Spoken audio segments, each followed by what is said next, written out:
आप सभी मित्रों को मेरा प्रणाम। मैं आपका ध्यान मित्र ओशो सन्यासी डॉक्टर प्रमोद जैन। जबलपुर से डॉक्टर समीर अग्रवाल पूछते हैं कि आपने आंख बंद करके ध्यान करने में बताया है कि स्वदर्शन करना है, तो स्वदर्शन में स्व क्या है? एक उदाहरण से आपको समझाता हूँ। अगर एक साल का बच्चा या 2 साल का बच्चा कार मांगने की जिद करेगा तो आप उसे हाथ से खिसकाने वाली कार ला करके दे देंगे। उससे थोड़ा और बच्चा कार की जिद करेगा तो आप उसे चाबी से चलने वाली या बैटरी से चलने वाली कार दे देंगे। 4-5 साल का बच्चा कार की जिद करेगा तो आप उसे छोटी कार जिसमें वह बैठ करके चला सके, बैटरी से चलती हो या खुद चला सके, वो दे देंगे। लेकिन अगर एक वयस्क व्यक्ति कार की जिद करे तो आप उसे असली की कार देंगे, खिलौने वाली कार नहीं। उम्र के हिसाब से कार का मतलब बदलता जाता है।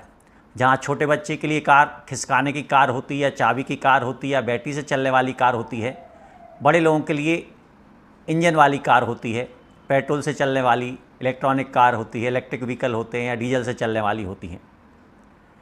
ऐसे ही स्व का मतलब भी बदलता जाता है। नए साधक के लिए स्व का मतलब शरीर से होता है, क्योंकि वह शरीर को ही स्वयं ही समझता है। स्वयं यानी शरीर, जो वह दिखता है, अपने आप को आईने में देखता है, वह स्वयं समझता है।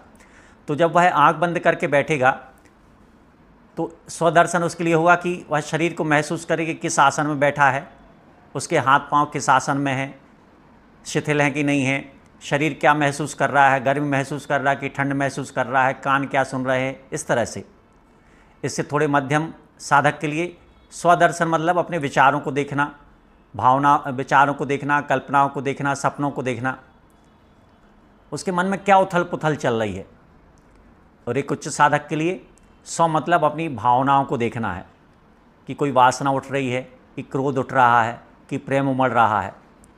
इन 3 सोपानों को पार करके अंततः साधक अपने निराकार स्वरूप को देख पाता है और असली स्व वही ही है। बगैर इन 3 सोपानों को पार किए साधक अपने निराकार स्वरूप को नहीं देख पाएगा। तो स्व का मतलब हर एक सोपान में बदलता जाता है, पहले शरीर, फिर मन, फिर हृदय और अंततः हमारा निराकार स्वरूप। प्रणाम।